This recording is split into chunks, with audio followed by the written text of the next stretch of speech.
Pourquoi Dieu insiste que nous puissions renouveler notre système de pensée? Pourquoi il veut à tout prix que nous puissions changer la manière dont nous fonctionnons? C'est la question que je te pose aujourd'hui et c'est ce que nous allons aborder tout à l'heure dans cette vidéo. Donc reste connecté, on se revoit tout à l'heure.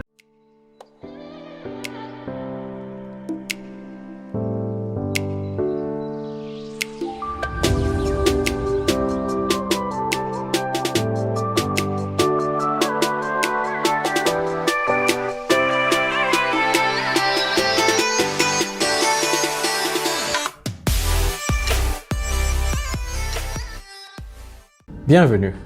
Pour ceux qui se connectent sur cette chaîne pour la première fois, je me présente, je m'appelle Karl Basila. C'est moi qui suis l'auteur de cette chaîne et j'aide les chrétiens en particulier, mais j'aide toute personne à découvrir sa destinée et j'aide la personne à effectuer les transformations nécessaires dans sa vie quotidienne pour pouvoir manifester cette destinée. Et ça, je le fais en me basant sur des principes bibliques. C'est un peu ça ma focalisation. Donc pour revenir, et aussi avant de commencer, je veux vous demander aussi de bien vouloir aimer cette vidéo, de la partager, de ne pas oublier de vous abonner à la chaîne. Donc, pour revenir à la question du jour, donc j'ai posé la question de savoir pourquoi est-ce que Dieu insiste à ce que nous puissions changer notre système de pensée. Bon, pour répondre à la question, c'est que Dieu veut que nous changions notre système de pensée parce qu'il veut que nous puissions fonctionner comme lui. Ça, c'est déjà assez clair à savoir. C'est-à-dire que quand tu viens vers Christ, quand tu deviens chrétien, tu fais partie d'un nouveau royaume. Tu fais partie d'une nouvelle société, d'une nouvelle structure. C'est-à-dire que tu dois apprendre comment ce nouveau royaume fonctionne parce que Dieu a un royaume. Tu dois savoir comment il régit, quelles sont les lois de ce royaume, comment est-ce que ce royaume est gouverné. C'est important de savoir ça pour pouvoir vivre et naviguer dans ce royaume. Parce que tu ne peux pas aller dans une nation quelconque sur la terre, par exemple, tu quittes ton pays natal pour un autre pays, sans savoir quelles sont les lois qui régissent cette nation-là et comment il faut vivre là-bas. Parce qu'il y a peut-être certaines choses que tu te permettrais dans ton pays, mais que dans le pays étranger, tu ne peux pas te permettre parce que leur loi te l'interdit. C'est la même chose. Quand tu viens vers Dieu, il y a des choses que tu faisais dans le monde, avec ce système de pensée du monde que tu es dans lequel tu es en train d'opérer, qui ne correspond pas au fonctionnement du royaume. Donc, tu dois changer ta manière de fonctionner. Et pourquoi il nous le demande? Justement parce que non seulement il veut que nous puissions être capables de fonctionner, de naviguer dans le royaume de Dieu, c'est-à-dire dans son royaume, mais en même temps, il veut aussi que nous puissions être capables de gérer les bénédictions qu'il va nous donner ici sur terre. Parce que, à la différence des personnes adamiques, ils peuvent recevoir, ils peuvent faire des grandes choses sur la terre, mais à la fin, ces choses-là vont disparaître parce que ces choses-là ont été faites en dehors de la volonté de Dieu et c'est certainement pas ce que Dieu avait programmé pour leur vie. Maintenant, pour toi qui deviens chrétien, Dieu veut manifester ta destinée, mais ta destinée en question va manifester au fait sa gloire. Et comme le diable ne veut pas que tu puisses accomplir cette destinée qui va manifester la gloire de Dieu, il va s'opposer à ça. Maintenant, pour que tu sois capable de manifester ça, malgré l'opposition du diable, tu dois connaître comment fonctionner. Tu dois savoir comment le royaume fonctionne, comment vivre pour que l'opposition du diable ne puisse pas t'empêcher d'accomplir ce que Dieu veut que tu accomplisses. Donc, en fait, l'idée derrière tout ça, c'est vraiment ça. Il veut que tu sois changé de telle manière que ton comportement, tes actions et tout ton être puissent s'aligner avec les objectifs qu'il a fixés pour toi et afin que tu sois qualifié au fait pour les bénédictions qu'il veut accomplir dans ta vie, pour que sa gloire puisse se manifester dans sa vie sans qu'il y ait opposition. Bon, bien qu'il y ait opposition, mais sans que cette opposition puisse avoir des effets sur toi.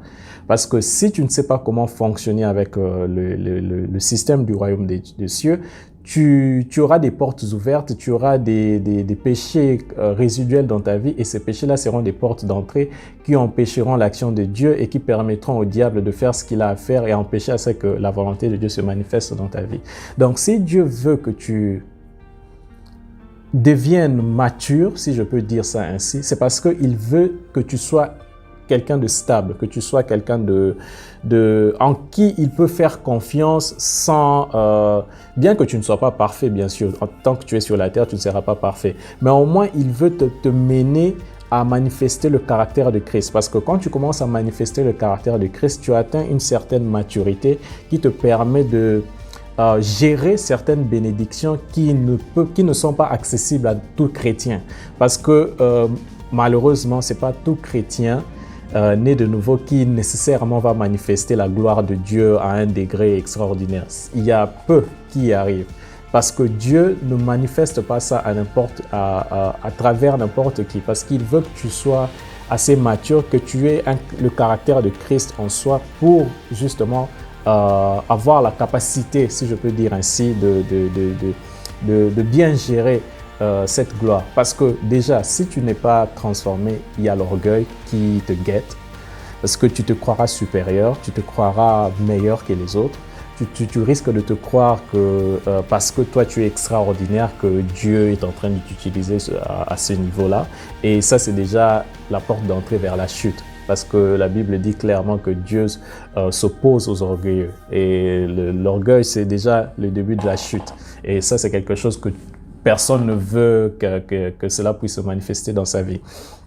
Donc, Dieu veut juste ta stabilité, il veut juste que tu sois mature afin que tu sois capable d'être l'instrument qu'il va utiliser. C'est-à-dire qu'il veut t'utiliser d'une manière qui soit assez efficace, si je peux dire par manque de termes, qui soit assez efficace pour que, bien qu'il y ait opposition du diable, parce que le diable s'opposera toujours, bien qu'il y ait opposition du diable, mais cette opposition ne puisse pas avoir de l'effet sur toi, parce qu'en restant calé sur lui, calé sur ses principes, sur sa manière de vivre, sur sa manière de fonctionner, tu ne laisseras pas de porte d'entrée au diable pour contrecarrer les plans de Dieu. Ainsi, Dieu pourra manifester ses plans facilement dans ta vie et tu pourras être l'instrument qui va manifester sa gloire et qui va aider les gens tout autour de toi, dans ton environnement ou même au-delà de tes frontières pour ramener beaucoup de personnes au royaume et ainsi sauver beaucoup d'âmes de l'enfer.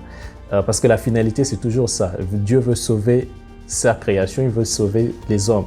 Et si toi, tu te donnes, disons, tu te mets à disponibilité pour ça, il va t'utiliser puissamment pour ça justement. Voilà un peu, pour essayer un peu de récapituler ce sujet. La question que je me suis posée, c'est pourquoi Dieu insiste à ce que nous puissions changer notre système de pensée. Et parmi les réponses que j'ai données, je ne dis pas que c'est la totalité des réponses, il y en a plusieurs, mais du moins, j'ai voulu me focaliser sur ça, sur ce point dont je suis en train de parler, c'est-à-dire que Dieu veut que tu puisses fonctionner selon ses principes, que tu puisses fonctionner selon le royaume dans lequel tu vis maintenant, afin que tu puisses être porteur, si je peux dire ainsi, des grâces et des bénédictions qui vont manifester sa gloire sans que l'opposition de l'ennemi puisse avoir un effet contraire sur ce qu'il veut faire dans ta vie.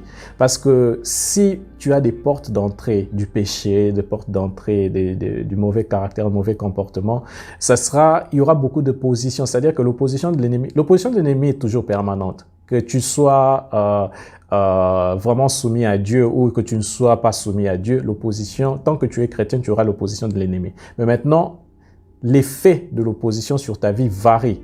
Si tu es quelqu'un qui est vraiment consacré, qui prend le temps de vivre selon les principes de Dieu, cette opposition n'aura pas d'effet sur toi. Mais si tu es quelqu'un qui vit dans le péché, cette opposition aura beaucoup d'effet sur toi parce qu'il y a des portes d'entrée.